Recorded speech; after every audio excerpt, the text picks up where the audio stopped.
Actually, I have to look up while we're doing the thing. Is it streaming now? It is streaming now. Yeah, we're live, buddy. We could have. All right. I told you we were getting ready to go. I know. Okay. Welcome to the Critical Christian Podcast. We're your hosts, Dan and Justin. We ask critical questions about the Bible and provide questionable answers. We're in Exodus 24 this week, Dan. We are. Which is conveniently after Exodus 23. And it's going to get bloody. Not too bloody yet. We're not into the good stuff. We're not in like the bloodletting and it gets a little bloody. Cattle killing. It gets a little bloody. There's a little offering happening soon. It's really weird, but yeah. God possibly eats in this chapter. Again, as we saw in Genesis 18. Okay. Slightly different this time around. Well, it's been a while. He must be hungry. He's getting a lot of hungry, but gotta get that barbecue. Yeah. Gotta get the barbecue. It's a pleasing aroma.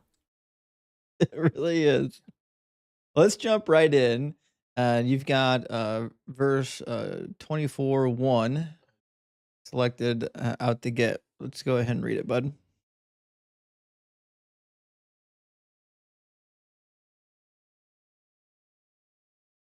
You care about the answer? Mm-hmm. Is that all right? Sure. All right. So number 1, then he said to Moses, "Come up to the Lord, you and Aaron, Nadab and Abihu." That's a tough name. Did I say it right? I think you get close enough. All right. And 70 of the elders of Israel, and worship from afar. Sure. Are we supposed to know who this Nadab and Abihu are? Yeah, that's the interesting thing is they're spoken about like we should know who they are. Right. Which I think to me demonstrates that this section actually was written probably after certain parts of Leviticus. There's a chapter in Leviticus where Nadab and Abihu are essentially executed by God for going into the sanctuary drunk. Oh. And they don't play a huge role in the Exodus, Numbers, Leviticus narrative because they die pretty early. Mm-hmm. So it's interesting here that they're kind of called out as like being the sons of Aaron at this point, and we don't really does it even say that they're his sons? You, Aaron, Nadab, and Abihu. Well, Nadab and Abihu are the sons of Aaron. Oh, are they really? They are. We'll learn that later. Aaron, he's a pretty big deal in the Bible, right? Yeah, I mean he's kind of the big cheese right now next to Moses because he's the priest, and all the lineage of the priests are going to come from the line of Aaron. And both of his children get smoted. Yeah, they're gonna get smoted. For wow. When is that in Leviticus? You said Leviticus, yeah, like chapter 11ish. Well, when are we introduced to them? I mean, what chapter do they come up and we're like told stuff about them? Yeah, where you're like, so here's who they are, and that, you know what I mean? Well, we're not really given a biography. Obviously, this isn't the first time, because you said this should come after something else, right? That's what I'm saying. Is the text is presenting them like the audience just knows who they are, right? But we don't, because it's a poorly constructed narrative sometimes. Yeah. Now it's possible that there was another text that was part of the Exodus tradition that got cut out that explained who they were, and they just had to make editorial decisions that led to this. You know what I mean? Yeah. But that being said, that's who we got. So we've got a couple of leaders of Israel early on, which is really interesting. There's Moses, Aaron's two sons, which are going to get wiped out. And then later on in the same chapter, we learn about the 70 elders. So Aaron was how old? He's similar to Moses, right?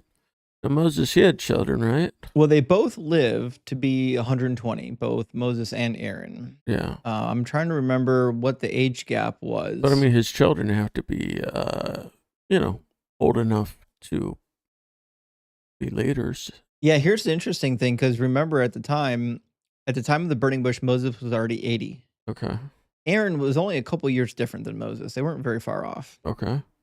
We did the math at some point. I forget, how the math shakes out. But so if Moses and Aaron at this point are still roughly around the age of, 80 or 90, somewhere in there, then we have to assume that Nadab and Avihu are, I don't know, 40s, 50s, even 60s, depending on when they were born. Unless they Okay. were born late, it's hard to know. Yeah. Um, Mm. because Moses was like 40 when he started having a family. How come Moses doesn't have children here? Moses does have children already. Oh, they're just not part of the guys that are coming up to the mountain? Well, there's Gershom, Uh-huh. who possibly was almost killed in Exodus chapter 4 by the angel of the Lord for not being circumcised. Oh, yeah. And then there was another child of Moses, and I forget his name now. Who was named at one point? So Moses, as far as we know, has at least 2 sons that are named in the text. It's interesting though that remember we were talking earlier about how it seems like Aaron is more it his role in the Exodus narrative seems more about Aaron than Moses? Yes. Yes, I do. Isn't it interesting also that in the Exodus narrative, it's Aaron's sons that are emphasized and not Moses' sons? Mm-hmm. It's almost like who's ever writing this has some kind of an interest in the Levitical priesthood. Mm-hmm. You know what I mean? Okay. Kind of like remember in Genesis that we saw some passages that seemed to be favoring the tribe of Judah. Yeah. I think here in Exodus, we're seeing some stuff that seems to be favoring the tribe, or we'll say the household of Levi. And where were they living? Well, that's the interesting thing is the household of Levi didn't get an allotment in the land. Okay. They got to live in all the territories. So where were they living at the time then? well, they're all living in the same place. They're in the middle of the desert. Yeah, were they in Judah? What? Were they in Judah? They're still at the mountain at Mount Sinai. Yeah. They haven't left mountain yet. No, I meant in the future. Whoever was writing this. Well, they're gonna live. Oh, the author? Yes.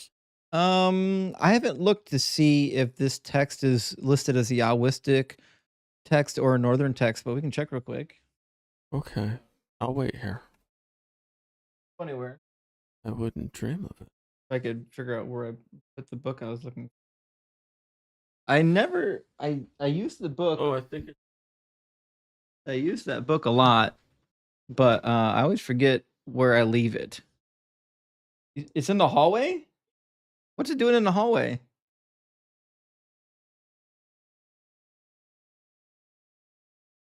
What I feel like you're lying to me. You just want to like go blow your nose or something.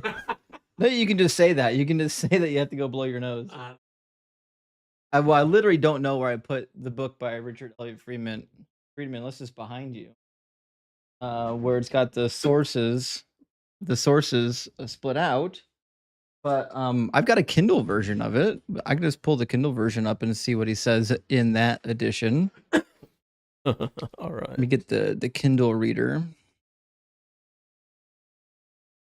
Go into Kindle Cloud Reader. There we go. And I can even put it on the screen for the audience to see, which makes it kind of nice. Go to Exodus. We'll fast forward to 24. So many chapters. Okay, we're in 24. So let me throw it up here.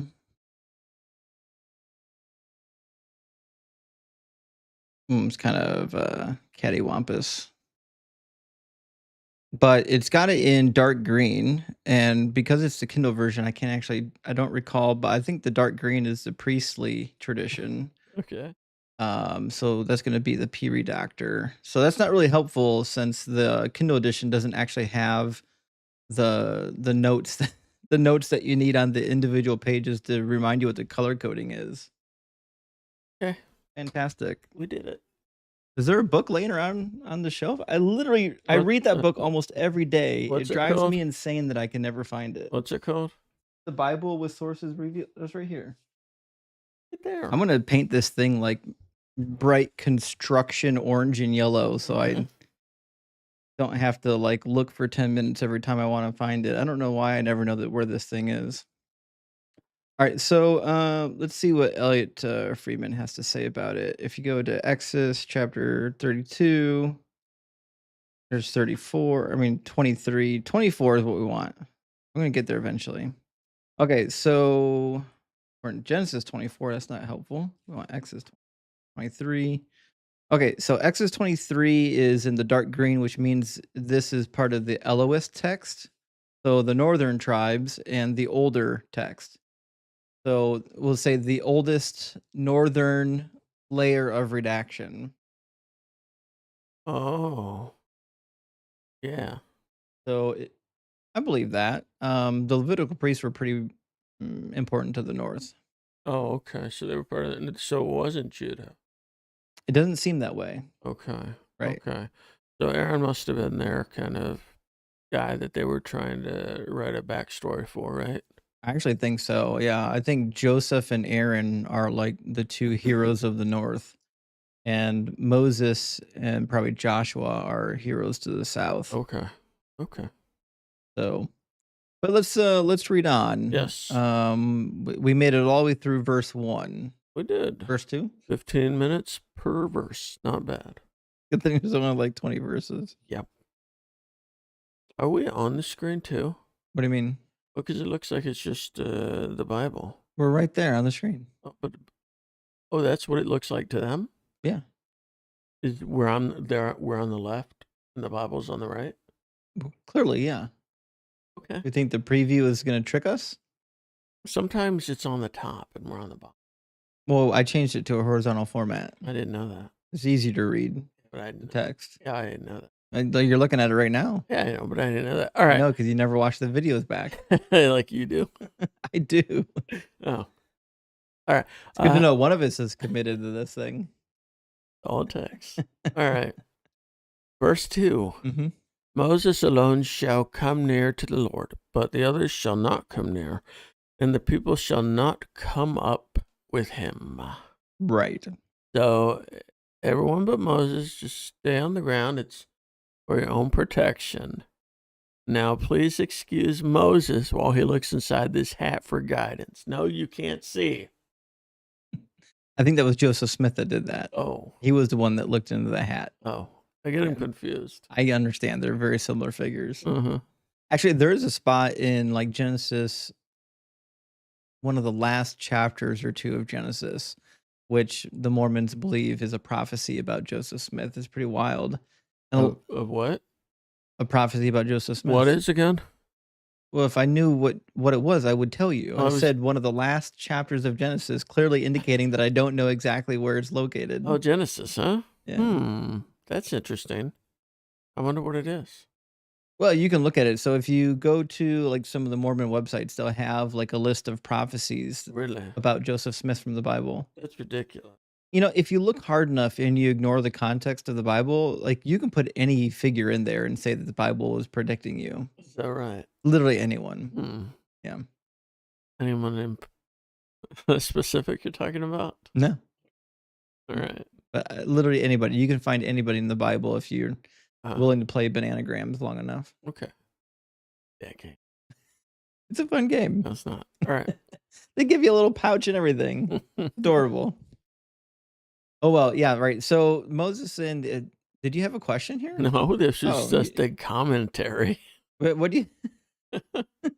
Oh, sorry. There's no actual question to be had here. No, but it's just, it seems like a lot of the time, even when it looks like other people are going to finally be involved in this, at the last second, Moses is like, all right, get out of here. I got to talk to God alone.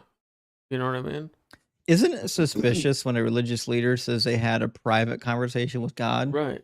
That's what I'm saying. That's always suspicious. Yeah. Yeah. If God spoke the same thing to 70 people and all 70 of them heard it, then that would be really intriguing. Mm-hmm. Not that makes it foolproof. There were 11 witnesses to the supposed golden tablets of Joseph Smith, and we obviously don't believe that story happened. Right? Yeah. So, but long and short of it is, it would be more convincing if God was showing up to whole groups of people rather than one person. How would there have been 11 witnesses? Did they all stick their head in the hat? No, they saw the plates. The plates were not in the hat. Okay. The seer stones were in the hat. Okay.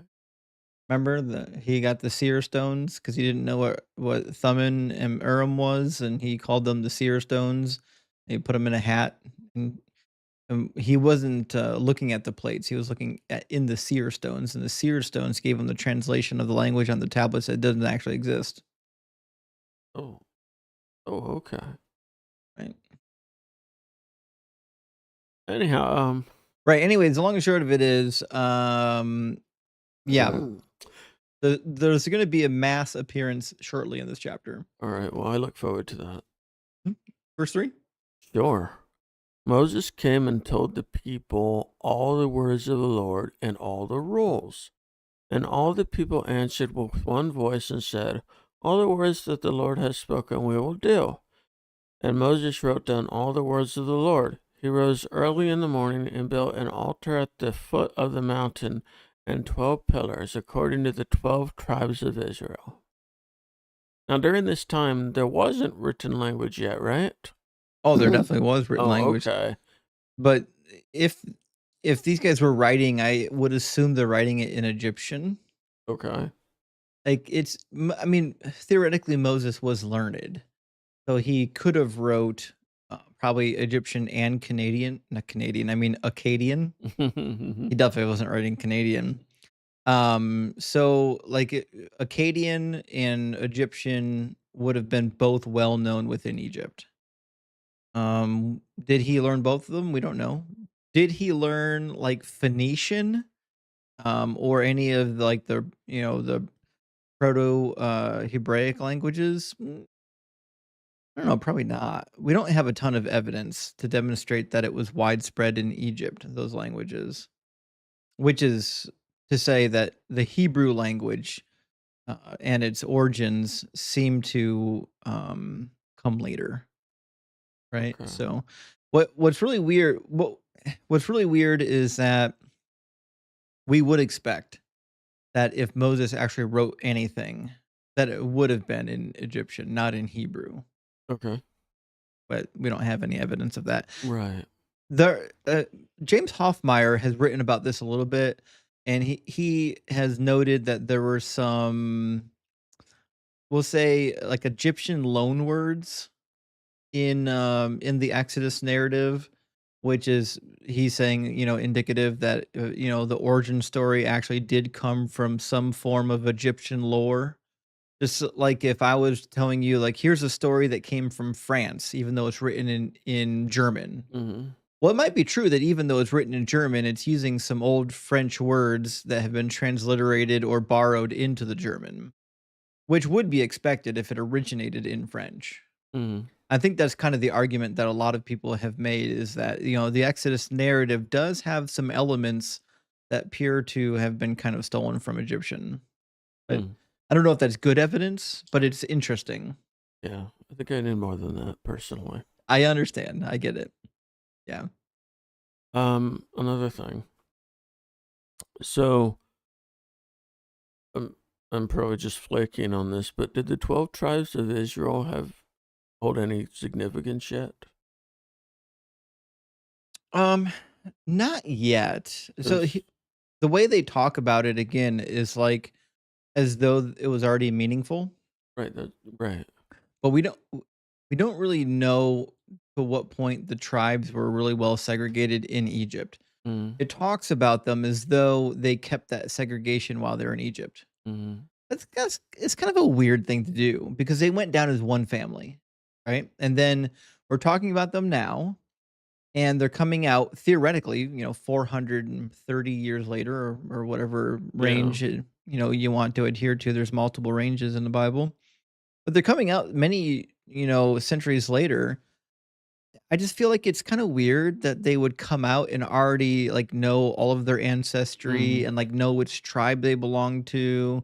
It's not that they couldn't, but it just seems less likely that they would be that tribalistic, being that they spent most of their time in captivity. Mm-hmm. If they had spent their time in a land like Israel, where they were actually in control for some of it, and they had time to establish their own tribal allotments, Right. then it would make sense that they would identify with their tribal allotment. So again, the Exodus narrative to me always feels as though it's already been written after the conquest. You know what I mean? Because they keep saying things that only make sense until after the conquest. And you'll see it in Exodus and later where it talks about, you know, actually not so much in Exodus. I'll double check it. But there's passages where it talks about what happened on the eastern side of the Jordan.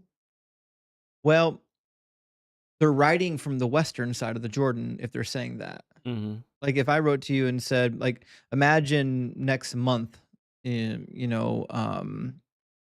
and I move to Indiana. And I said, "Oh, back when we were in Ohio, back when we were on the Ohio side of the border, well, you knew that when we're making that statement, we're on the Indiana side of the border. So we're referencing a border and a timeline. We get kind of the same thing in the Pentateuch, where it keeps referencing things, saying, on the eastern side of the Jordan, as though the author's already on the western side of the Jordan, which wouldn't have happened until Joshua crossed over and they Mhm. did the conquest. So there's just lots of really small indicators in here if you look close So enough. what would be the reason for writing this stuff? And then setting it earlier. Well, I think what we have here is, well, to be sure, I don't think this is real history. Uh, And in fact, when we get to the golden calf narrative, I think we can demonstrate pretty clearly that this narrative was written much, much later Okay. than the Exodus.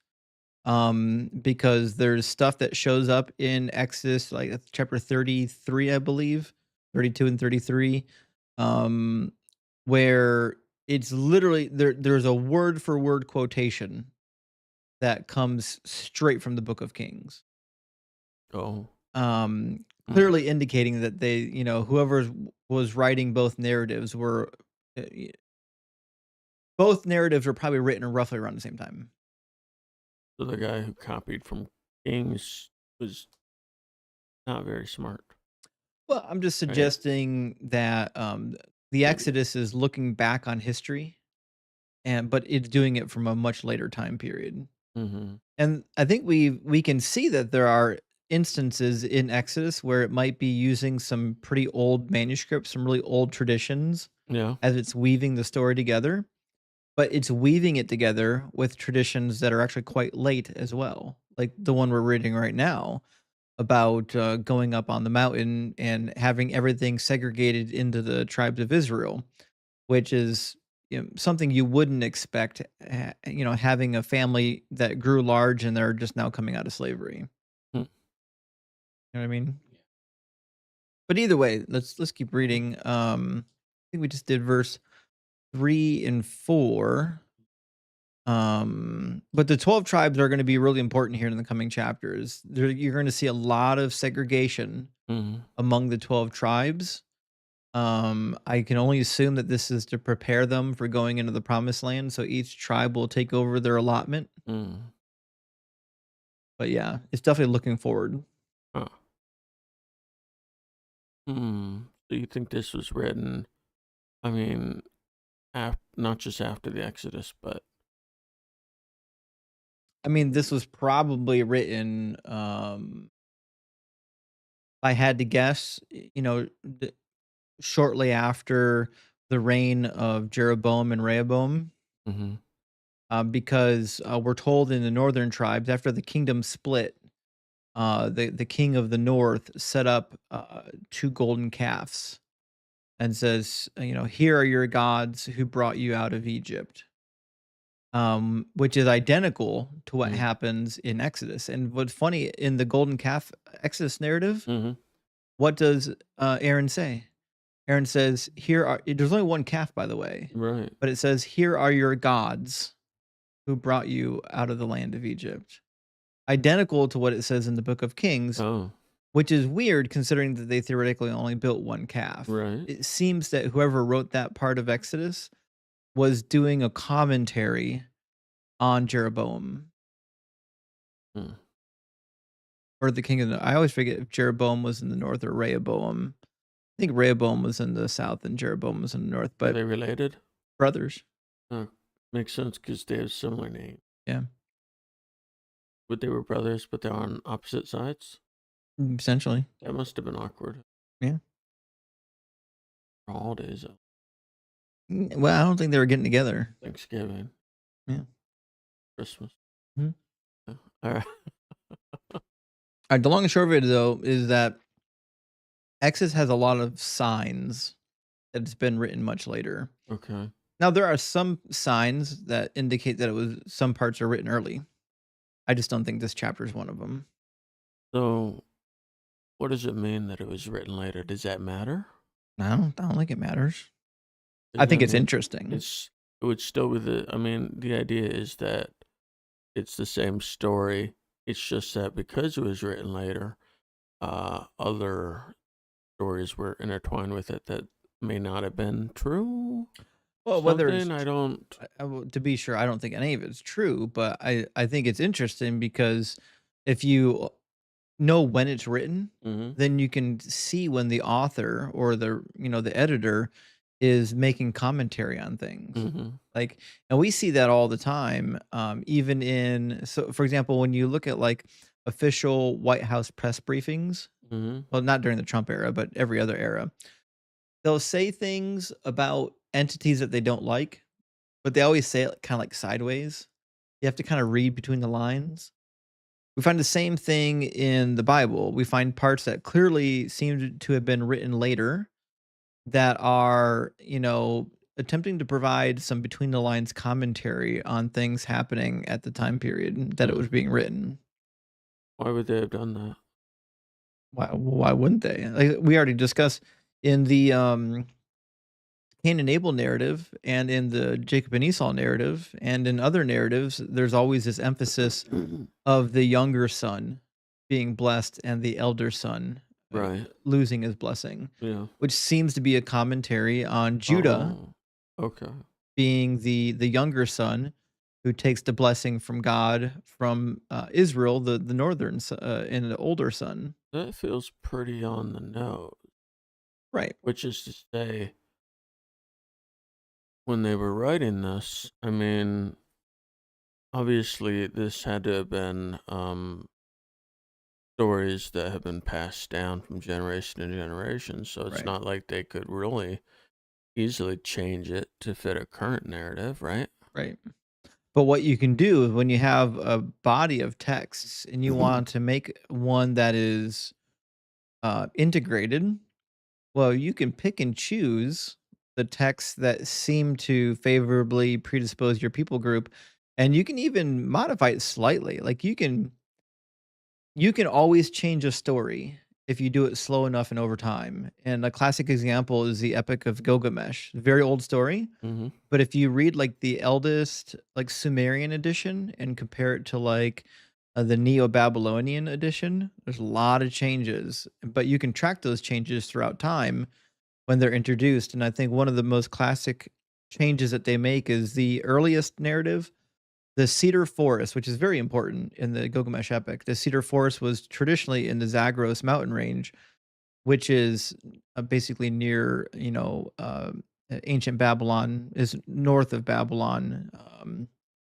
But as the empire moved northwest and got closer to Akkad in the northern Mesopotamia region, well, the cedar forest in the Epic of Gilgamesh actually moved from the Zagros mountain range to the Lebanese mountains because that was the mountain range that was more important to the Hmm. people at that time period. Okay. So we can track these changes and people remember that it was a mountain range, right? But when you're telling these stories to generations apart, like if my mom heard the story and it was the Zagros mountains and I heard the story and it was Lebanese mountains, then we're not going to catch the change. No one's really sitting there with a pen and paper saying, "Hey, last time I heard the story." You Mm-hmm. know what I mean? So you can do a little bit of modifying So there. they're subtly trying to change their history. Yeah. So that would make me think that, I mean, you said Gilgamesh. Now, I presume the first version of it is pretty similar. I mean, there are differences, but the story, the underlying story is the same. Yeah, the underlying theme is the same. It grows. The tradition does grow. Like the original oldest tradition is like only half as long as the last one. Hmm. It's pretty damn short compared to.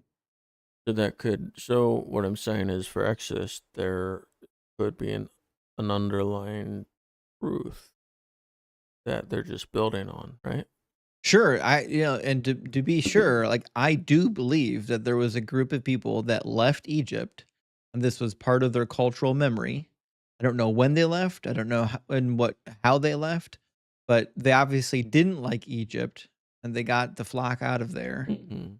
And it was enough to remember that it survived in their cultural heritage.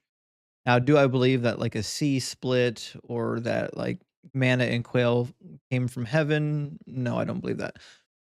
These are just, in your opinion, later additions, like the Gilgamesh. Yeah, making the story more grandiose. Yeah. Yeah, Uh, makes for good storytelling. well, it does, but I'm not really here for storytelling. I'm here for Well, history, I know. you know? I know. Yeah. But we do have some evidences that, Semitic people were in Egypt and left Egypt and that they were chased away. In fact, their Merneptah stele put up by the Pharaoh talks about roughly the time period that most scholars think the Exodus actually was, Mhm. shortly after it actually talks about like going to war against the Israelites, saying that, they were completely annihilated and their seed is no more, which you might expect if if a bunch of people called Israelites, Mhm. or call themselves Israelites, were congregating in the desert near the Egyptian border. Mhm. You could definitely see how there might be some war. Well, so why doesn't that point you toward this being real? You know? Well, see, this seems to have happened at a much later time period. So, if there was a group of people that left Egypt, it probably happened in like the 12th century, maybe instead of the 15th century. Um, I'm just saying a lot of the details are different. Mhm. Not to say that there weren't some people coming out of Egypt. So there's a true story somewhere in there. There is. There's We a true just story in there somewhere. can't figure it out We just don't know exactly because it's what. been rewritten Been rewritten. It's been redacted. It's been and we don't have the original glamorized. ones. Yeah. Like, I mean, do I believe that people left Egypt? Yeah. Do I believe that God killed all the firstborn of Egypt as they were leaving? Not so much. Mm. Most likely there was some kind of a plague that, a bunch of children got sick and died and it made it into the narrative. Mm. It could be that there was a nasty plague in the land and the plague was so bad that it gave them cover to leave. Mhm. And then they wrote a historical narrative about, how God caused it to happen. It wasn't by mistake. God caused it to happen. And it must be from God because look at us now. Look how great our kingdom is. Mhm. I mean, kinda like that. A lot of embellishment. Yeah, it's quite a bit. The problem is it's pretty common. Like, we see this in other writings from the time period, right? Yeah. All right. Well, that's depressing. Oh, sorry about that. Yeah. I mean, listen, you don't I mean, you're welcome to, believe it's all true. Um, Whether it's all true or not, I don't think affects, like, whether or not the God of the book exists. I think it's more of a commentary on the authors than the God. Yeah, sure. Except you have all these inerrantists, and to them, I would say, but why would God allow the Bible to exist with so many errors? You know what I mean? Right. And I mean, the only reason you can come up with is because God let them write the book they wanted to. You Right. know? Yeah, the inerrantist position does lend itself to the idea that God must be really hands off. You know what I mean? Like, he's not really dictating a whole lot, Hmm. right? Like even if he comes across as a bully, Right. he's like, well, that's what they wrote. They're humans. You know? Right. Right. Even if for the next 2,000 years people are going to read this and get the wrong impression about me. No? Right. It does make you wonder to what extent, like, if you believe in biblical inspiration, to what extent is the inspiration? Like, does God actually want people to trust the book? Mhm. Because if he does, he should make it historically accurate, Right. right? And if he doesn't care, like if God doesn't have enough concern for his book that he's just going to let it be, redacted willy nilly by people not saying true things, Mhm. then uh, can we really claim that it came from God? Like, because would we give that same credit to anything else? Would we give it to Mormonism? Would we give it to Islam? Or is it more of a special pleading for the Bible? Mhm. No? I assume it's the latter. Yeah, typically is. Yeah. But I think that's the human instinct is to give all the amount of grace for the thing that you know the best and be leery of the things that you don't know Yeah. or that are not familiar, you know? Yeah. But if God were to dismiss the Bible, then you'd have to figure out, did he have another plan for people to to come to him, or maybe he doesn't care? Yeah, I mean, it's so we had a conversation over a year ago on whether or not you can know God without the Bible. Yeah. And certainly if there's a God and he wants you to know who he or her or it is, certainly, he wouldn't have confined it to a book. Well, it just seems very short-sighted to say like, "Oh, I'm God, but you can't know me unless you read this book." But also to make sure the book is full of things that aren't really true, Right. Yeah. you know? Right. So I suspect, and if there is a God, he's okay with people accessing him without reading this book. I would want to, like, if he wants humans to know who he is, Mhm. he'd be okay with it, right? Or he'd prefer it, maybe, Maybe. since this is full of, possibly a lot of lies or what have you. But it's interesting how inerrantists really the way they categorize the Bible. Like when I was in Bible college, before I took even a single class, I remember going to a chapel service at the beginning of the year, and we had a guest speaker, and he was saying things like, the Bible is God's love letter to humanity, and he had this whole story of like, if your father died and he left you this one letter and said, "These are my instructions for Mm. you after I'm gone." And he was just trying to convince people that they need to read the Bible. Basically, Mhm. that's kind of what he was doing. He was strong arming everyone. But the reality is, a lot of people believe that about the Bible. But I can only assume that the people who believe that about the Bible haven't read it. Well. None of my professors thought that way, and Mm. a lot of my professors were, very conservative leaning Christians. So, I just think it's a very difficult position to hold on to, this inerrancy position, you know? But I get it. If you're not familiar with the book, it's a great position to hold because you can just hold up the Bible, say every word is perfect and true until you prove it wrong, and then you put the onus on somebody else to go read it and prove it Mhm. wrong when you haven't read it yourself. Right. You know what I mean? Mhm.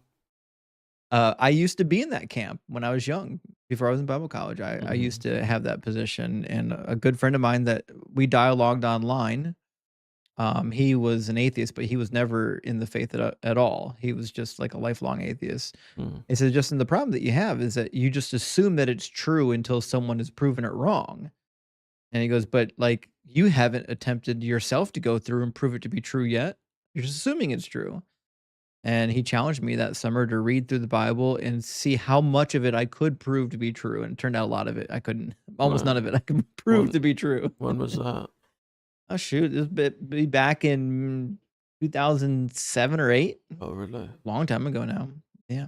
But Huh. that is actually what moved me as a young Christian, that started my journey into, the idea that, maybe the Bible, like the narrative we've crafted about the Bible isn't a completely honest narrative Mhm.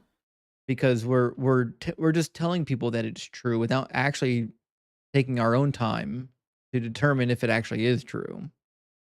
Well, it seems like it would be impossible to, sort the truth from the lies then, right? It can be hard. I think some things are easier than others, like when the text just like clearly contradicts itself. Then that's easy. You're like, "Oh, well, it's just a clear contradiction. Only one of them can be true," you Mhm. know? So there's stuff like that you can rule out pretty easy, and then I think there are historical issues that you can rule out, anachronisms, like you and I've talked about the anachronisms before. Yeah. So there's some stuff you can write off. Yeah, but it's weird if God doesn't care about the Bible or people coming to him through the Bible. Well, what else did he set up for people? Or does he literally not? You know what I mean? Maybe he wants you to really, really search deep and hard. Every single person? Guess so. Yeah, I don't know. Hard to know. Hard to know. But let's read our next section. Sure. What are we reading? Verse 7 and 8? No. 5 and No. 6. There we go. 5 and Okay. 6. All right. And he sent young men of the people of Israel who offered burnt offerings and sacrificed peace offerings of oxen. And Moses took half of the blood and put it in basin, and half of the blood he threw against the altar. Yeah. So I thought you weren't supposed to touch or really have anything to do with blood. Instead, Moses just like threw it on the altar. I mean, isn't blood is bad? Right? It's not bad. You're not supposed to consume the blood. So the text does say that you shouldn't consume the blood, and the reason it gives in Leviticus for this is because the life is in the blood, like the life of man is in the blood. Okay. You're not supposed to consume the blood of animals either. Okay. So there's that. But when it comes to just like coming into contact with blood, that's okay. Blood is actually in the text, actually a purifier in some cases, not in all cases. The irony of ironies Yeah. is that a woman's menstrual discharge was considered like one of the most impure things, but technically it was blood, not all that dissimilar from the blood of the bulls and the animals. Yeah. Right? It's not entirely clear if if any blood getting on yourself like a normal person, if that was defiling to you. But it does seem as though there are definitely cases where blood is a purifier, and we're gonna get more into that when we get into the blood rituals. Okay. Because blood is gonna get smeared all over the stuff, and we get this really interesting term where it talks about the blood covering. Like you've heard Yeah. the age old saying, the blood covers your sin. Mm-hmm. That comes from Exodus and Leviticus when it talks about how the blood is literally smeared over the impurities inside of the temple, and it is sprinkled over the people to cover their impurities. So there's a scholar. It wasn't Baruch Levine. There's another Hebrew scholar I'm thinking of, Jacob Milgram, had said once the best way to look at it is that the blood is like a detergent for impurity, specifically moral impurity, like sin, right? Not so much for like dirt. If it's just dirt, you can sweep it up. You know what I mean? So I think that's the best way to look at it. And as they say, you got to crack a few eggs to make an omelet. Well, in order to dash the blood, sometimes you have to put your finger in it to do the dashing. There are occasions in which they dash blood without putting their fingers in it. There's a ritual we'll get to eventually. It talks about using hyssop, which is like I don't know how to describe hyssop. It's like a wild grown plant that you can bundle together and use it to dip almost like a brush, Oh, okay. as you would say. Yeah. It smelled okay too. Yeah. But let's read 7 and 8. All right. Then he took then he took the book of the covenant and read it in the hearing of the people. And they said, all that the Lord has spoken we will do, and we will be obedient. And Moses took the blood and threw it on the people and said, behold, the blood of the covenant that the Lord has made with you in accordance with all these words. Right. Can you imagine this, though? Just chucking a bucket of blood at people, and then they're all like, "Praise be to God."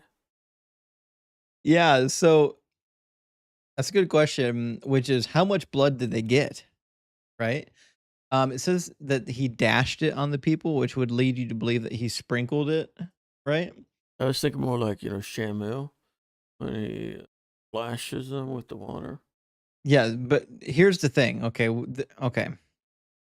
We've had a number of discussions already in Exodus about logistics. This might be one of the most problematic logistical issues, Mhm. which is that you've got supposedly Moses and Aaron. At this point, it looks like Moses, who's dashing the blood on the people. Now, theoretically, the blood is symbolizing the covenant. Does it need to touch a percentage of the people? 5%, 1%, 10%? What percentage of the people does the blood need to touch? Because if it has to touch everybody, this is not a one-day affair. This is gonna take 3 Well, months. this is only for the 70 priests that accompany him, right? Well, that's a good question because he says Moses took the blood and dashed it on the people, but it could mean not the people of Israel, but the elders, actually. That's how I read it, because I assumed they were still together. That's fair. That might actually be a better way to read this because it does say Moses wrote down all the words of the Lord. He rose early in the morning and built an altar at the foot of the mountain. He set up 12 pillars corresponding to the tribes. And he sent young men of the Israelites. So it could be a group of young men says, Mhm. who offered burnt offerings and sacrificed oxen as offerings of well being.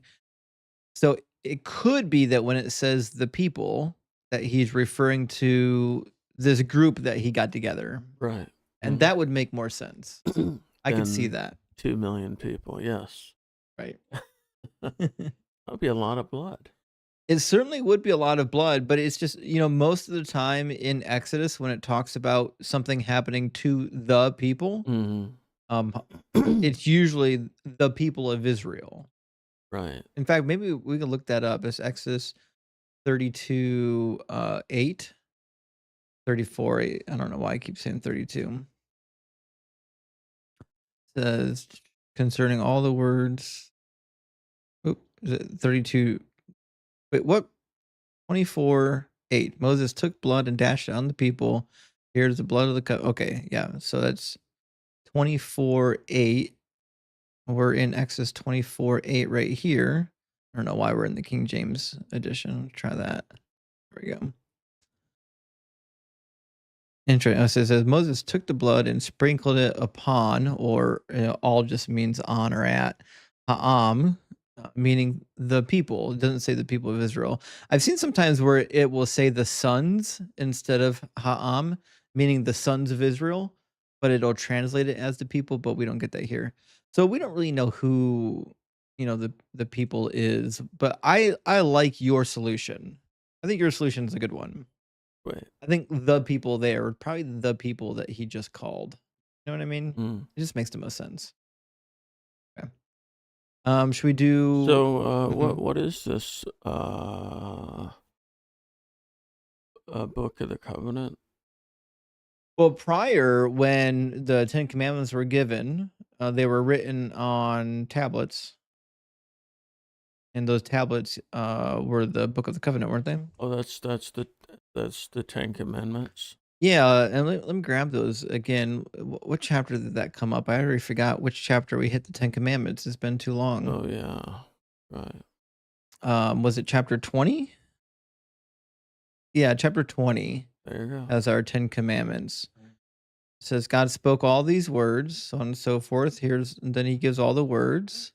Okay. And then after that, it says, when all the people witnessed the thunder and lightning, the sound of the trumpet, and the mountain smoking, they were afraid. Uh huh. Okay. Yep. It says, yeah, okay. They didn't go near the mountain. Yep. Okay. Right. And then more laws. Thus you shall say to the Israelites, you shall from heaven, blah, blah, blah. You need to, okay, make me only an altar of earth. We talked about that. Okay, so he didn't write anything down yet after the 10 commandments, but there's going to come a point where the tablets that he wrote on were called the tablets of the covenant. Okay. I guess we just didn't get to that part yet. The narrative might be actually a little bit anachronistic at this point, Mhm.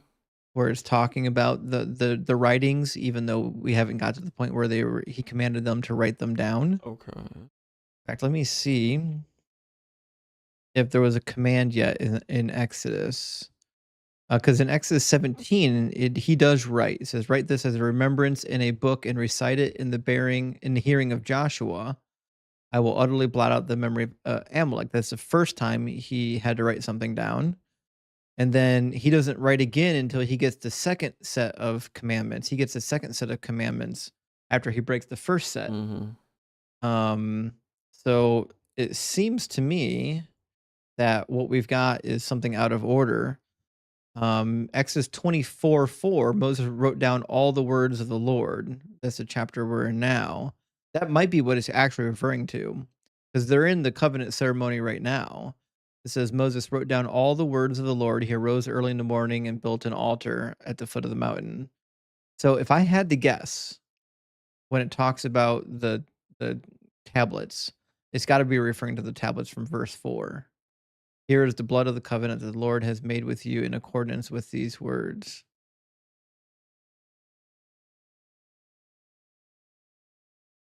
That makes sense? Nope. I'm sorry, did I miss something? What? Huh? So it's just the Ten Commandments. Well, we don't know what commandments it was. God says, "Come up to the Lord." He comes up to the Lord, he gives him a bunch of words, and he writes the words down on a tablet, and these become the tablets of the covenant. And those are the Ten Commandments. Well, we don't know that yet. We know at some point. Not so much. We never know it. So the Ten Commandments are not the book of the covenant. We don't know what the book of the covenant contain is what I'm saying. Ever?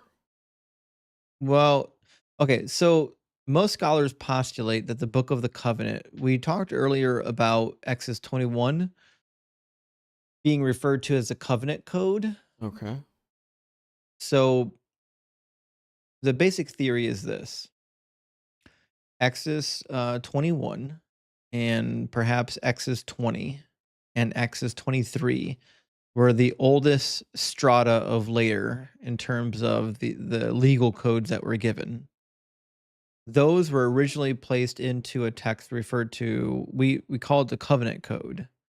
And it seems to be that here, when it says the book of the covenant, it's referring to all of the laws that have been previously given. And that's usually like the scholarly opinion on this particular situation. That's what this book is referring to. But the reality is, we don't know what was actually in that book. How was that written? Is that on tablets too? Well, that's the thing. It says the book of the covenant, but I bet if we looked up in Hebrew, it probably just says the writing of the covenant. Mm. A book is not a word. They didn't know how to make books yet, Okay. right? So yeah, it's just sefer, which means it doesn't mean book, by the way. It doesn't mean book, guys. It means a writing. So yeah, so he took the writings of the covenant, Habaris. Um, Now, didn't we say the Ten Commandments were written a lot later? well, the Ten Commandments were originally, it says they were written by the finger of God, Right, but but they had to be written twice. They'll clarify that later. yeah, but I mean that they were just copied from earlier. Oh yeah, yeah. The stuff like most of chapter 20 through 23, those laws are copied from older laws, like the laws of Hammurabi. So those probably wouldn't have been in the book of the. Well, they could have. I know, but they wouldn't have been if they were just copied somewhere else. Well, it depends on which version of the story you think is true. Is it these laws coming from God, or is it the Israelites picking the laws they like, saying they're coming from God? Well, I liked to think that there was a certain amount of the covenant code that was from God. And then later on, they took the Ten Commandments and put them back here. Actually, there's a lot of people that believe the Ten Commandments were written after the actual covenant code. Yeah, Yeah, right. that's a real view that people have. But they shoved them in there because I agree. else are they? I know. You're 100% right. Yeah. all that to say, I don't know what was originally in the Book of the Covenant, and I don't think anyone does know. All we can do is postulate. Mhm. But it is interesting here that we do have a mention that they are keeping some kind of a record. Mhm. I assume it's on clay tablets. Okay. We're not told. I don't know if it would make sense at this time period to assume. I mean, they knew about papyri. Right. They could have been writing on papyri. Mhm. Um, but I don't know. We know for sure in Egypt it was still very, very common to write on clay tablets. Um, and the rest of the ancient Near East were writing on clay tablets.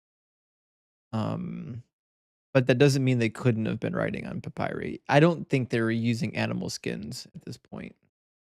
This depends on what part of history you think They is. should. They had a lot of those, right? They seem to. Unless they were burning. No, they sacrificed them, but then they ate them, right? Well, yeah, if you're killing all these cattle for sacrifices or Yeah. for food or for Right. Yeah. festivals, you can save some of those skins. Right. You're not gonna eat that skin, right? That's one of the craziest things. So, like, when you talk about, like, why are there not more ancient texts? Mm. And a lot of the excuses you'll get from people is one, which is, well, their writing materials didn't last very long. Like papyri didn't last very long. Cool. Okay. But what about leather? Well, you bring up leather and they'll say, well, oh, this is really expensive. It's very expensive to buy leather for writing. Like, you kidding me? They're sacrificing like 1,000 bulls a day. Mhm. They couldn't preserve some of the skins. They weren't doing 1,000 a day. They're doing a lot. No, I don't know how much. It was a lot. maybe 5 Probably at more than five. It's most. got to be way more than But five. what were they sacrificing them for? Where It- would they get all those bulls? There's like a river of blood. Like, so when you actually look at how the temple was constructed during the days of Herod, it was pretty common that, like, that they had to deal with rivers of blood, not like smatterings of blood, because it was just constant sacrifice. That's why you need so many priests and they have to work in shifts. Well, Herod wasn't sacrificing to God, though, right? What, Herod? Yeah, Well, Herod wasn't a priest. He wasn't sacrificing to I anybody. know, but he was telling them. What? He was sacrificing to all the false gods, right? Well, Herod was Jewish. Oh, was he? Yeah. But Herod was a bad guy, right? Yeah. He was half Jew. Oh, Yeah. Herod. That's the one that Took his brother's wife. It was a wild situation. I tried to know. kill Jesus. Something. Well, there was multiple Herods. The first Herod, Herod the Great, was the guy that was in charge when Jesus was born. Okay. Then there was other Herods that came after, like Herod Antipas, and who's the other Herod? There was an Antipater. So you're saying thousands of years later, or whatever, when Jesus came on this, they were still having rivers of blood sacrifices? Yeah. It's crazy, right? I mean, when you read Leviticus, which we'll get there by 2027, it's clear that there wasn't always this. There were a schedule for offerings, but also anytime you became aware that you committed a sin, you could go and make an offering to pay for your sin. So, like, if you've got 2 million people in a desert, and a certain proportion of them are hyper aware that they're committing sins, Yeah. they're going to be pretty damn often. They're going to be up in that tabernacle offering up bulls and rams and whatnot. Yeah, except I doubt that. It would have to be quite the sin to offer up a bowl. You'll see It's when we not get like to a white Leviticus. lie or something. Oh, buddy, you'll see when Like, we get to Leviticus. yeah, okay. It doesn't matter if it's a big sin or a small sin. In fact, it's clear that some sins there no sacrifice can atone for. So they don't even bother? They don't even bother. Oh, is that You right? might as well just leave the congregation, bro. Oh, those are like sins you get, like where you get into exile or something? Essentially, yeah, They're just too big for God to forgive. basically. That sucks. Well, it's not that he can't forgive you. It's just that you're no longer allowed to be a member of Israel. You're done. You're Mm. toast. You know? Sorry about your luck. Must have been something pretty bad. Hmm. Some of them. Deuteronomy 23 will bring that to the light. We'll get to Deuteronomy in another 5 years. Yeah. But yeah, Deuteronomy 23 gives a couple regulations on who's in, who's out. Okay, and they all make sense You're not gonna like them. then. You're not gonna like Deuteronomy 23 one bit, or 21, Okay, or 20. Actually, Deuteronomy 21 to 23 is a rough ride. You're gonna want to strap in for that. okay. Yeah, that's like those 3 chapters is like the roadmap to atheism. Oh, So let's just if you want to prepare for that why one. don't we just ignore them? That's what some people do. Let's do it. Let's That's what some ignore people do. all the hard passages from now on. I don't know if that's the case. Let- I don't think that's the thing we should do. We should actually address what's in the book. Let's just skip right over to Jesus. That is some people's tactics.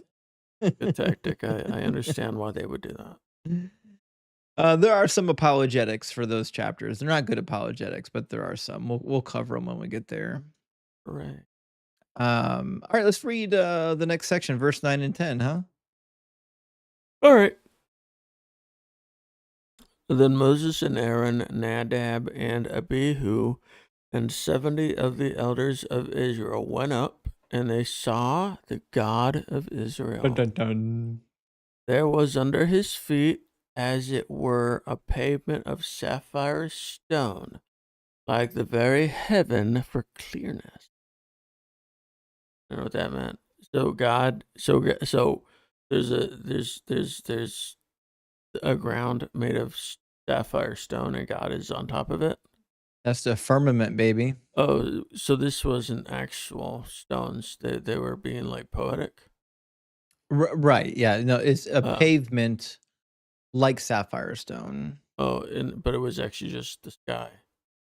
It was a firmament. And everybody knew that. God's throne is just on the. Oh, I was thinking this was like actual like sapphires and blinging it out No, it's a description of the firmament of the sky. Yeah, which is if you ever wondered though about the word sapphire, this is one of my favorite words. The Hebrew word for sapphire makes it into English. It says here, saphir. That's an I vowel right here. It's a diphthong with the I vowel, but we actually get there's not a ton of Hebrew words that make it into the English language. And it's not clear that this originated in the Hebrew language, but this is one of those words that in English and in Hebrew, if you know the word sapphire, you can speak Hebrew now. Isn't that fun? That's pretty sweet. Go around saying But the long and short of it is this is the description of the firmament. We find this again in Ezekiel chapter 1 and Ezekiel chapter 10. And we find also in the Psalms, God sits enthroned on top of the firmament. And we talked about in Genesis how the rabbis understood God's throne to be on top of the firmament, and they had to figure out why he wasn't drowning in water up there because they believed there was water on the top side of the firmament. And the rabbis said that there was an air pocket between the water and the firmament that God lived in. God live in water. Well, he doesn't need oxygen. That's the thing is it wasn't until modern times that we envisioned God as not being human-like. Everybody in the ancient days thought God was like man.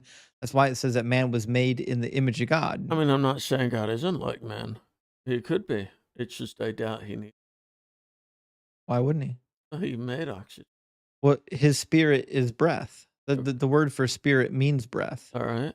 So the ancient cosmological order was that mankind was made from the earth, and then the gods, or God in this case, put his own essence in us. That essence was his own breath, and in some stories, the blood of the gods. So there's a number of Mesopotamian creation stories that said that they fashioned man from the clay and the dirt of the earth, then put their own breath and their own blood in them.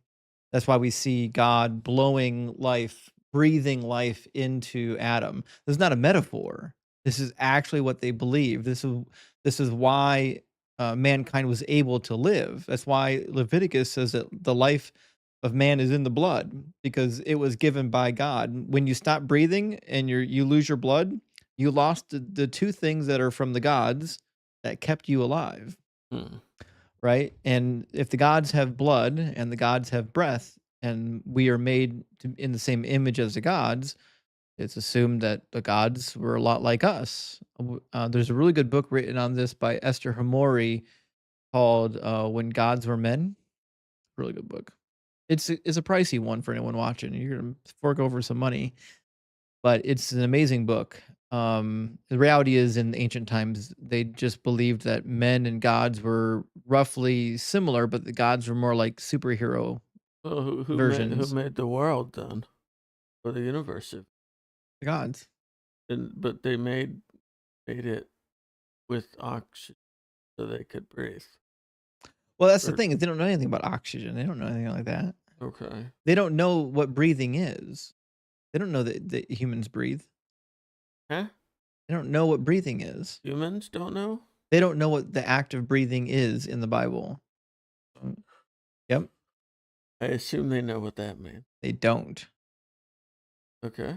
They don't know what oxygen is. They don't know what nitrogen is. They don't know that when you breathe in, you're sucking in a chemical bath that your body needs to survive and, send to vital organs. They don't know none of that stuff. Oh, Yeah. so it is all just God. They just think that your act of breathing, you're being animated by Okay. God's spirit, Okay. also his breath. Huh. And God's spirit can be in any place it needs to be all at once. All human beings are made alive. They're animated by the breath of God, is the general idea,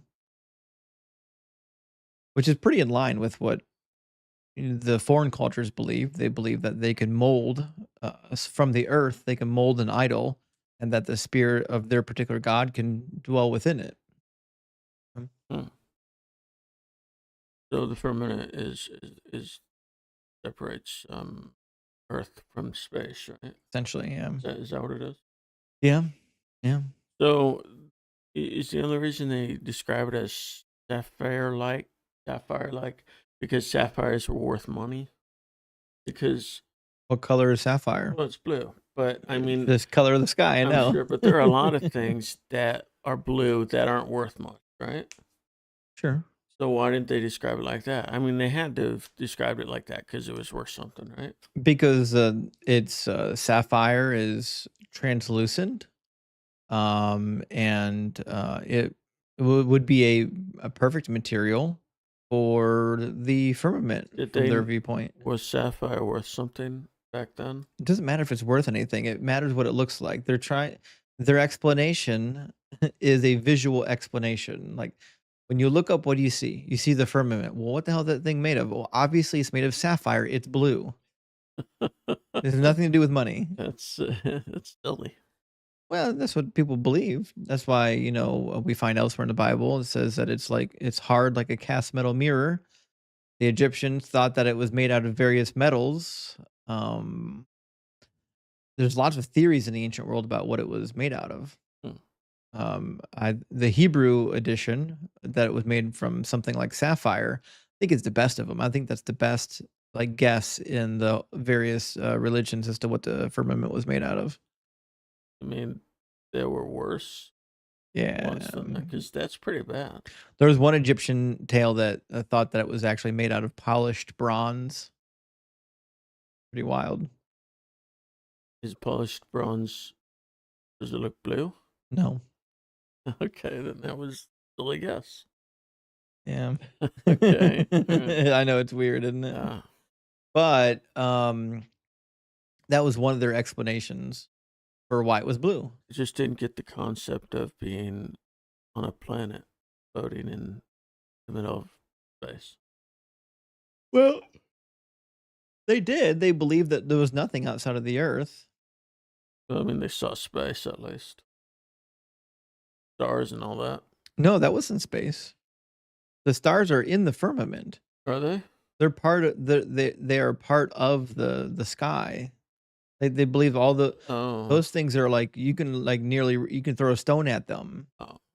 You know what I mean? Like if you go to a high enough mountain, you can touch them. Oh.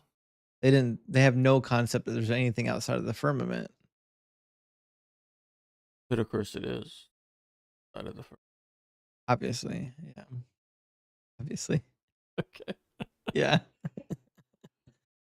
yeah. The biblical cosmology is a tough one to get around. I mean, no. It's just what they believed, you know? Right, I mean, if God never told them, you know?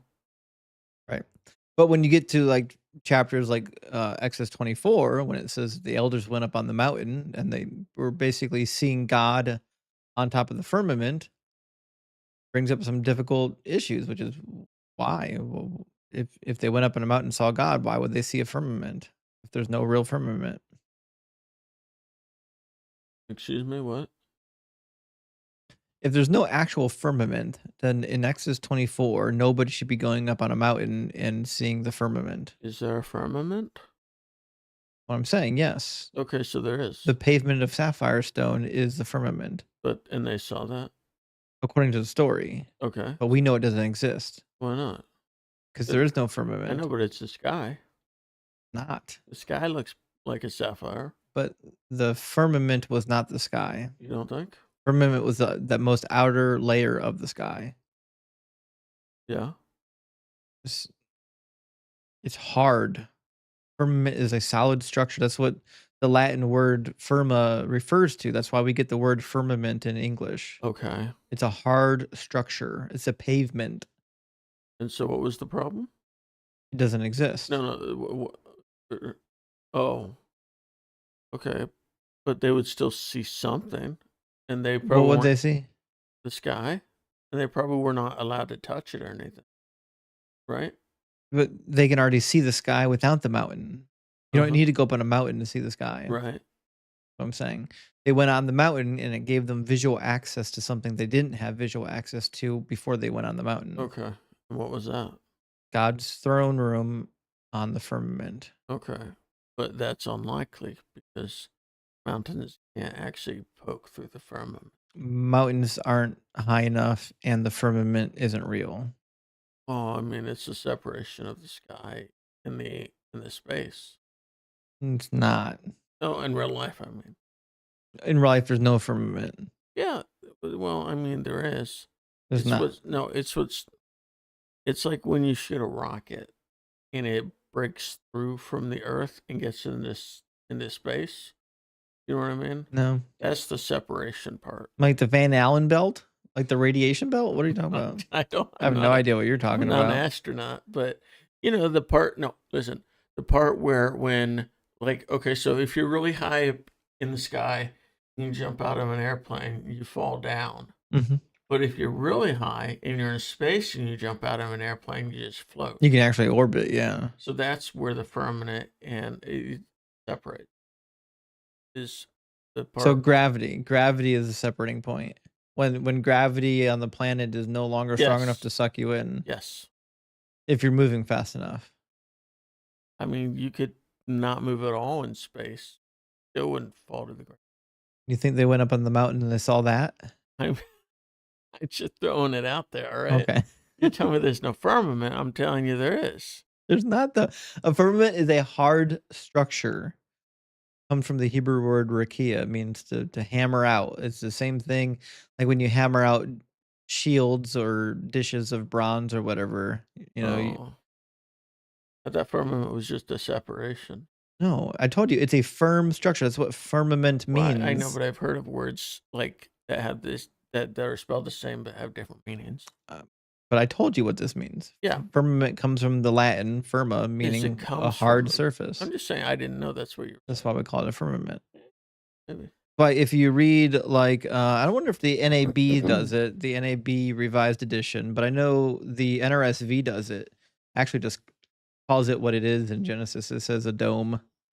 That actually is what it is. It's just a dome over the earth. They believe it exists. I guess the problem is I never thought of Earth as having a firmament because it doesn't. You know what I mean? So obviously I wouldn't think in those terms, right? Right. You know what I mean? Yeah, so Genesis 1 says, God said, let there be a dome in the middle of the waters to separate one body of water from the other. And God made a dome. And it separated the water below the dome from the water above the dome. And that was the water, and then there was land, and then the above part is the sky, right? No, the sky is below the firmament. Above the firmament is just water. They That's it. they thought the sky was the space was made of water? Yeah, Okay. actually. The primordial waters, to Maybe be because that's specific. where all the rain came from. Fact, the study note in this Bible says, referring to the abyss, the primordial ocean, according to the ancient Semitic cosmology, after God's creative activity, part of this vast body forms saltwater seas. Part of it is the fresh water under the earth, which wells forth on the earth as springs and fountains. Part of it, the upper water, is held up by the dome in the sky from which rain descends to the earth. And then on the dome, it says the Hebrew word suggests a gigantic metal dome. It was inserted into the middle of a single body of water to form a dry space within the earth. I'm sorry, which within which the earth could emerge. The Latin Vulgate translated from firmamentum means support for the upper waters. Firmament provides the traditional English rendering. Well, then I guess they were wrong. Yeah, all there is to it. That was a long way around the bend, but I think we got there. Yeah. All right. Okay, but they're going to see God, right? Okay. Okay, verse 11. Yes. All right, and he did not lay his hand on the chief men of the people of Israel. They beheld God and ate and drank. So did they bring food up the mountain with them? Yep. Oh.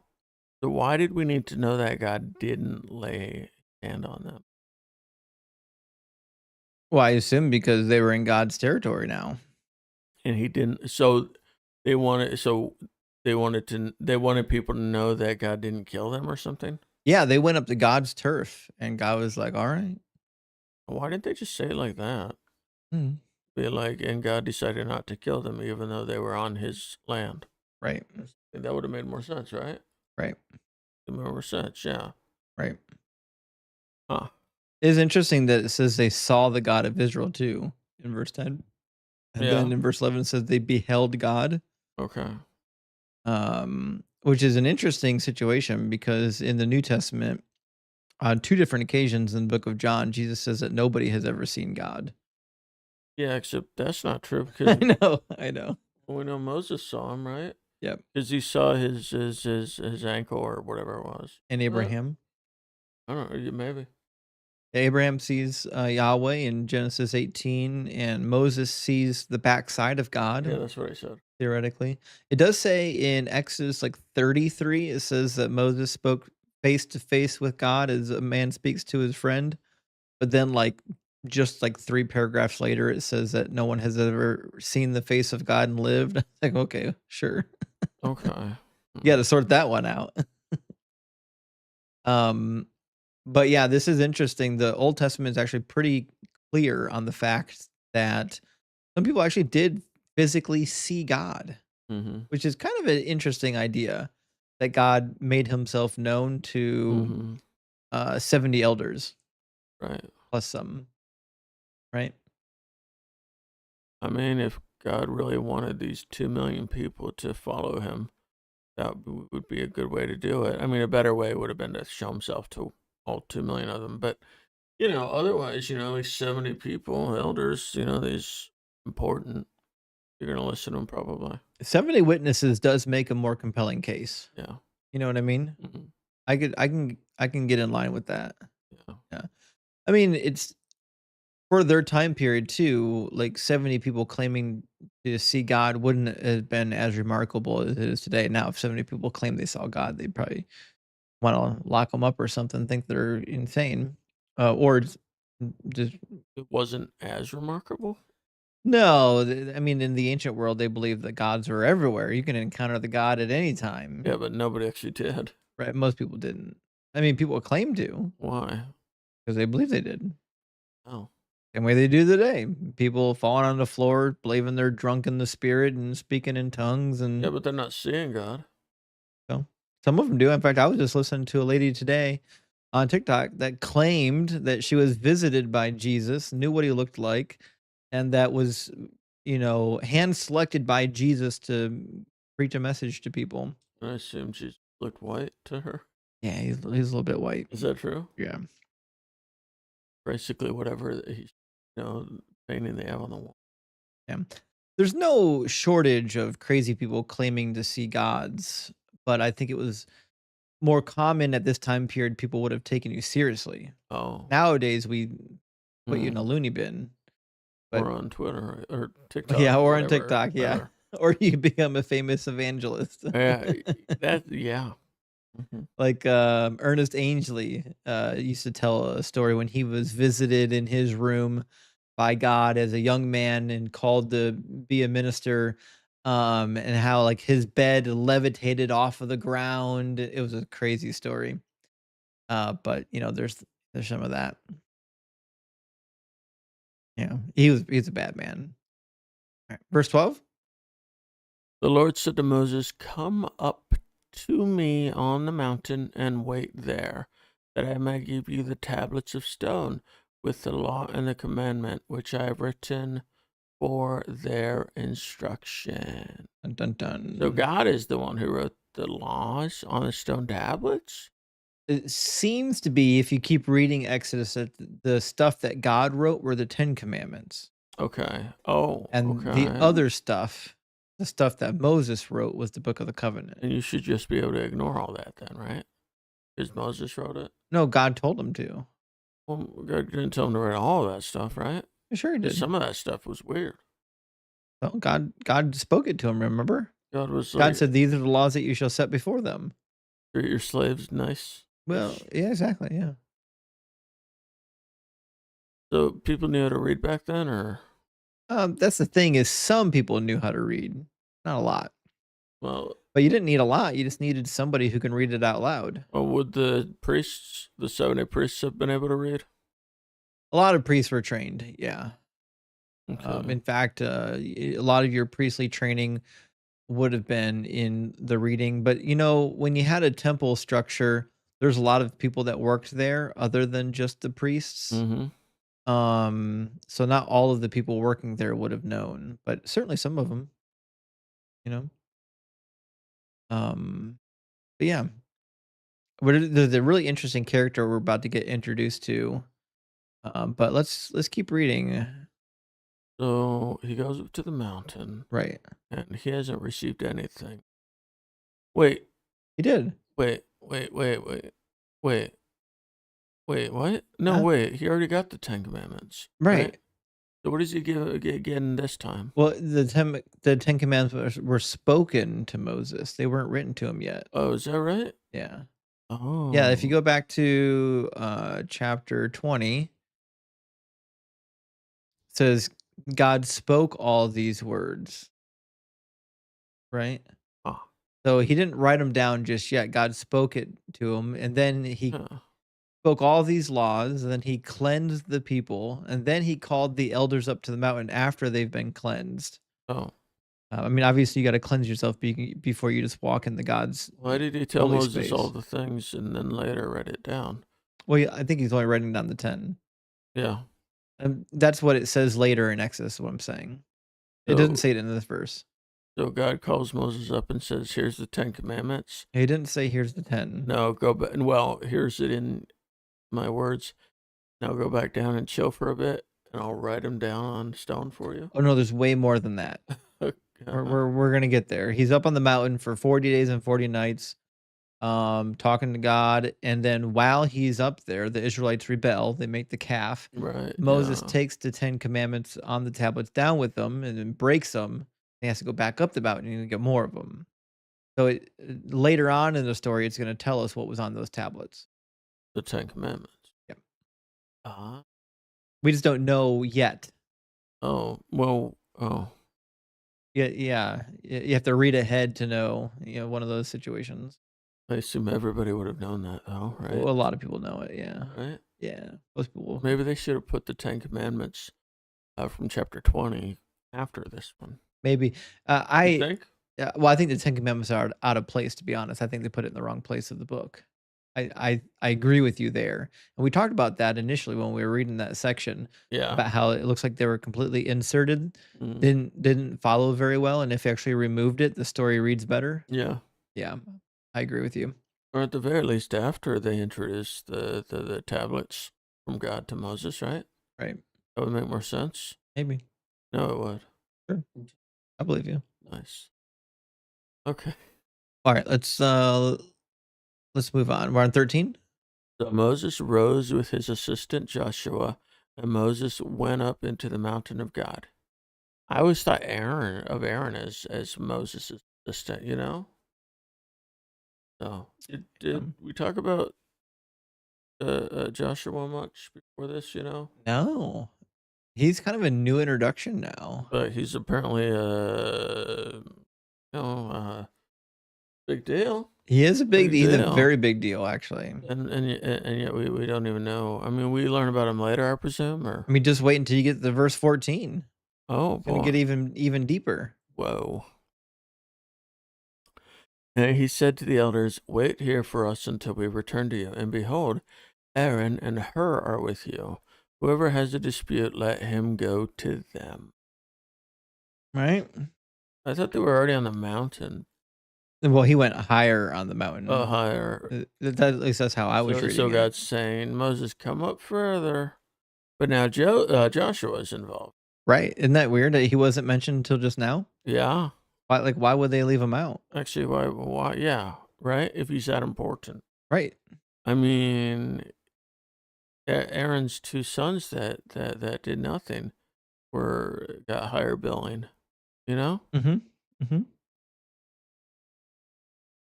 Did you catch the new name? Sure did. Her? Oh yeah, I did just now. Yeah. Wait, is that? Oh, okay. I thought there was. Yeah. So who is her? I mean, theoretically, one of the elders, you would have to assume, Oh, okay.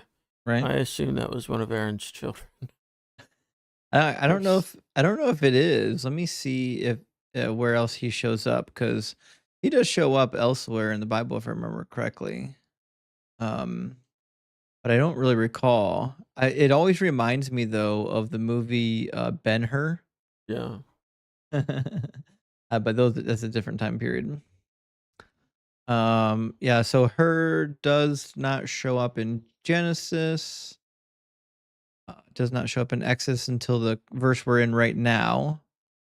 Oh, no, no. Oh, Oh, we did see her in Exodus 17 during the Amalekite War. oh, when he's holding up the thing for Moses. Yeah, Joshua and Moses told him, and they fought with Amalek while Moses, Aaron, and Hur went up to the top of the mountain. Isn't it really interesting that we've got two narratives now where Aaron and Hur go up to a mountain? Mm-hmm. That's an interesting connection. And Aaron and Hur are the ones that hold up Moses' arms. Mm-hmm. It's funny. It feels like we just read these verses not that long ago, but we read them so long ago we already forgot them. Yeah. Yeah. But we're gonna see him again because he's got children. Uri, the son of Hur, shows up later in Exodus 31, and the lineage of Hur seems to carry on. We've got their lineage in the Book of Numbers. I bet he's gonna show up in Chronicles too. Um, all that to say is, we'll keep a lookout for her, even though he's not a main character in the story. All right.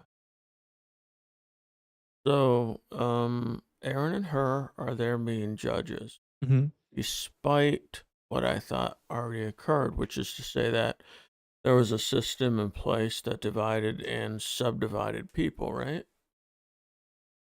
Like a hierarchy, Yeah. like 70 elders. Yeah, but then I mean, and then it kept going all the way down. You know, it was like a pyramid. Oh, you Something mean when they left Egypt? maybe. There were what, and they set up judges, and there was a hierarchy of the Yeah. judges. Right. Yeah, my understanding there was that it wasn't referring to like national leaders, but to just like here are some people that can act as an administration for the time being. Mm-hmm. Um 70 seems like a small number to do that. Yeah, but I mean, it was 70 at the top, and then it trickled all the way down, and it subdivided everybody, and then eventually everybody had somebody to.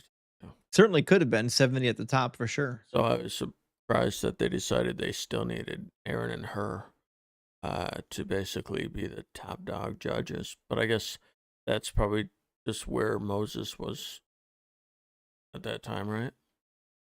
Yeah. Like even the 70, when they had questions, they had to go to Moses. Right, yeah, But now they're exactly. like, all right, we'll go to Aaron and person we'd never heard of. And there's an episode in Numbers 15 where they have to go and consult Moses and excuse me. They have to go and consult Moses, and then Moses has to consult Yahweh. Ultimate top dog there. Right, yeah. And who does he turn to? Nobody. Yeah, basically. All right. I think we need to scroll down on my thing. Right, all right. Are we on verse 15? Yeah. Okay. Then Moses went up on the mountain, and the cloud covered the mountain. The glory of the Lord dwelt on Mount Sinai, and the cloud covered it 6 days. And on the seventh day, he called to Moses out of the midst of the cloud. So I wonder if Joshua was there as well. Also, so was Moses just like chilling inside of a cloud for a week? Yeah, that's the difficult part What was he doing? And the God was like, "Oh, hey, you still there?" Right. Kind of spaced out for a little bit. Yeah, come on. You're fine.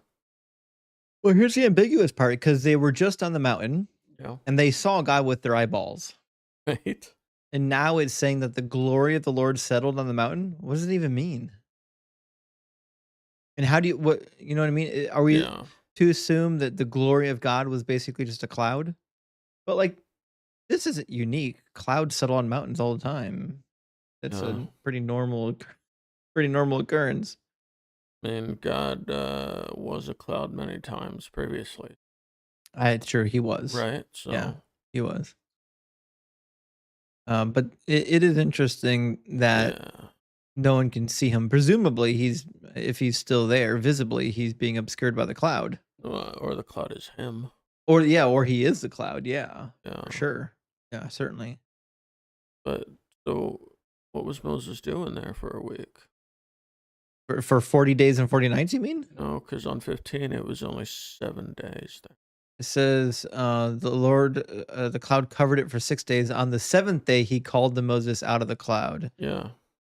And then he went into the cloud for 40 days and 40 nights. We didn't read that part yet. Oh, sorry. Yeah, that's right.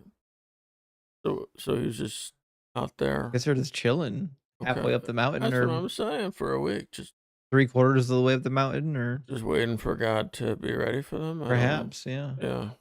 I wonder what they were doing. Just, I don't know. I mean, if you believe that God arrives in a cloud and you go and wait on a high mountain for a long period of time, eventually a cloud's going to settle on that mountain. Yeah, sounds likely.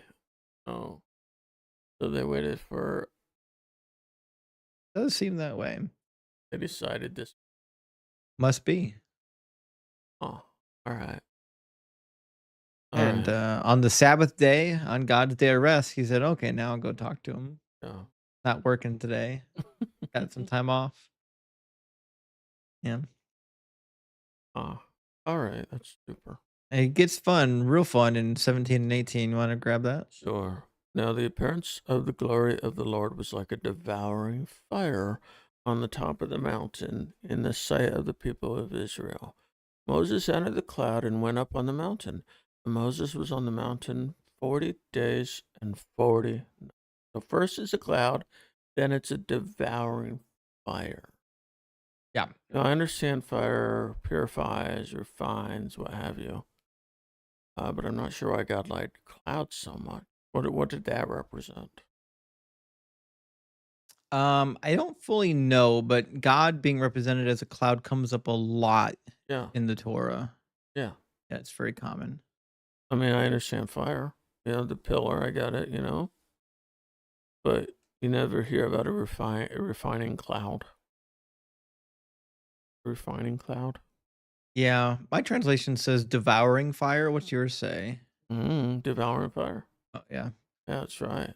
So, I mean, there's a lot of fire stuff happening with God in the Bible, where God is appearing among fire, or, different things like that. Book of Enoch too, actually. But no clouds.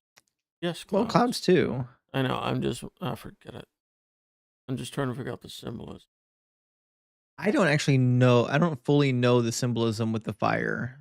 I do know that it was associated with God quite a bit. Remember he sends fire from heaven.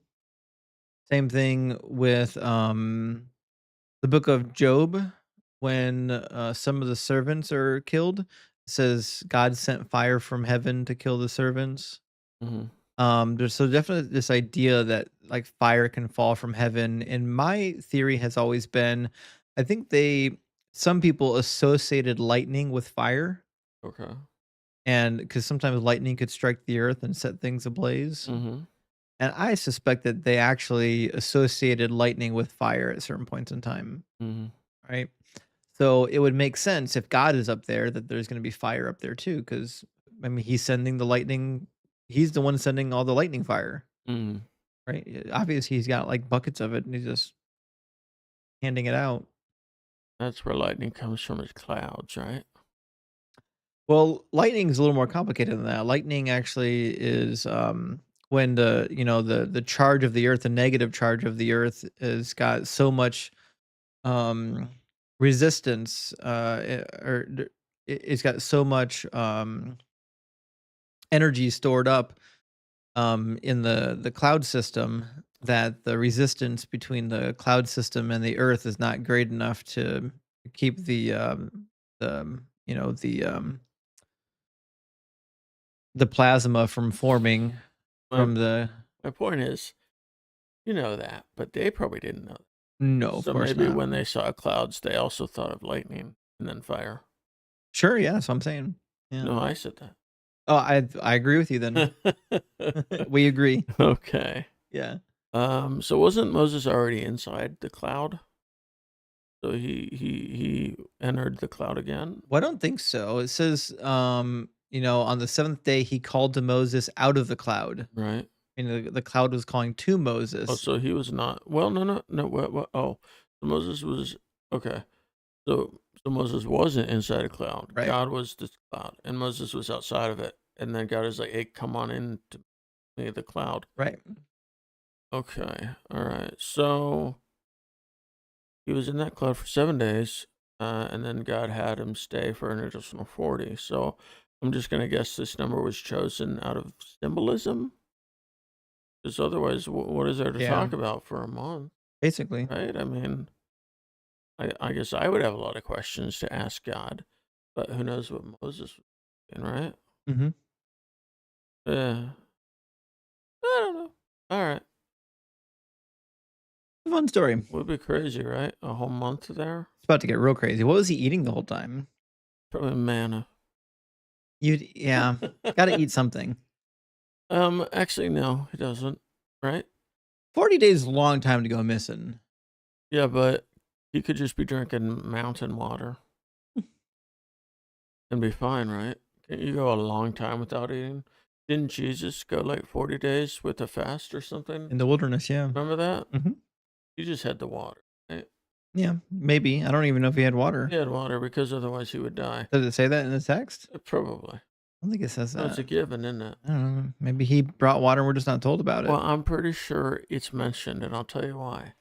Because if it wasn't, there would be people nowadays who are trying to do that, and then they would just die. And so God probably was like, well, I better have Jesus be drinking water. You know what I I mean? don't know if people nowadays are that dumb. They are. Yeah, They are. I don't know if that's the They are. case. But Mark tells you about it in like chapter 3 or 4. Let's see now. Let's see. No, before chapter 3. Sorry. He gets baptized. And then he cures. Where's the spot where he temptation? Okay, yeah, chapter 1. I was off. Okay. So at once the spirit drove him out into the desert, and he remained in the desert 40 days, tempted by Satan. He was among the wild beasts, and the angels ministered to him. That's all you get in Yeah, Mark. but that's not what I'm talking It about. actually gets longer when you go to That's not what I'm Matthew. talking about. I'm talking about the one where he was going up on the and praying to God for 40 days. I think that was like much later, right? Right, like closer to when he was getting crucified. No idea what you're talking about. You're talking about when he's praying on the Mountain of Olives? Only if that's not a stupid answer. He wasn't up there for 40 Well, days. then I didn't say that. I think you mixed your stories together. That didn't sound like something I would do. It's okay.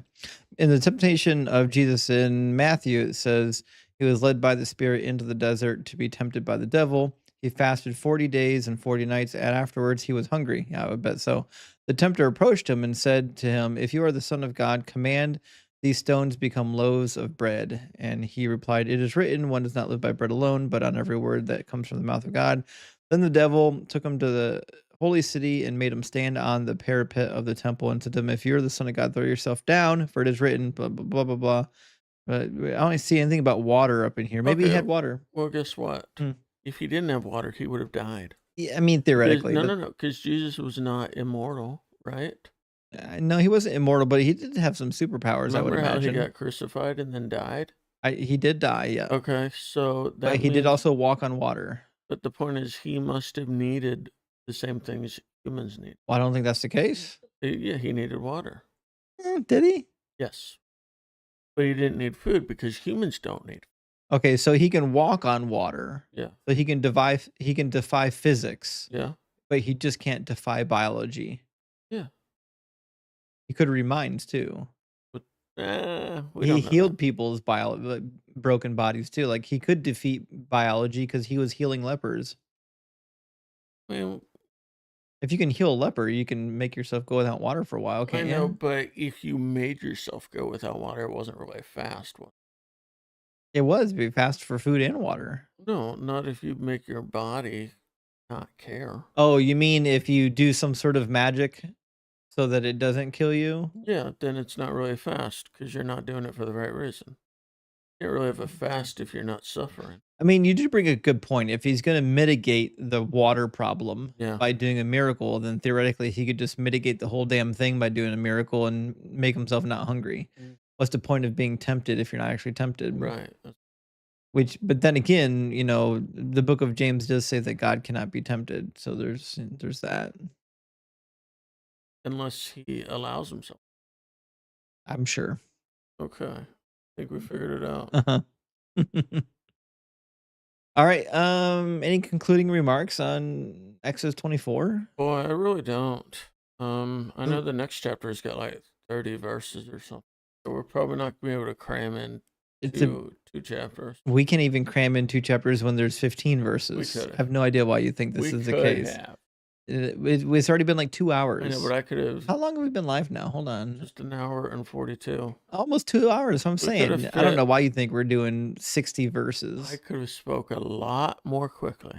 Yeah, I don't think you can speak quick enough to cram 2 chapters into 1 episode. I could have. Remember when we first started this, we were only going for like an hour and a half to 2 hours, and now like every episode's like 2 to 4 hours. I know, that's nice, isn't it? I don't know if it is nice but I don't know. I think it's hard to maintain focus. Oh no, I'm all right. No, I mean for the audience. Where are they? Oh, that's right. They don't exist. It's okay. Anyways, I don't have any more remarks, so I guess next week will be on chapter 25. That's it, the big 25. And Moses is going to be on the mountain for a while. He's going to stay up there for a while, and we're going to get, looks like, offerings. Ooh, the Ark of the Covenant. Instructions for the tabernacle and the bread and all the fun stuff that nobody reads. We can't two chapters? No, we're going to read all of it. Every word, buddy. We're going to talk about fine linen goat hairs and are you joking now? Ram skins. This is a joke. Acacia wood, anointing oils. Is this a joke? Talking about onyx stones and breastplates. So we can do 2 chapters. You're insane. We might not even get through this one chapter. There's nothing to even say. Yeah, that's only because you haven't read it. Oh, boy. It's going to be a long week next week. We're going to be here for like 4 hours on this chapter. Oh, then I better get here about you're going to want 4:30. Buckle in for this one. I'll get here at 4:30. Yeah. Just take off work early. I'll pray about it.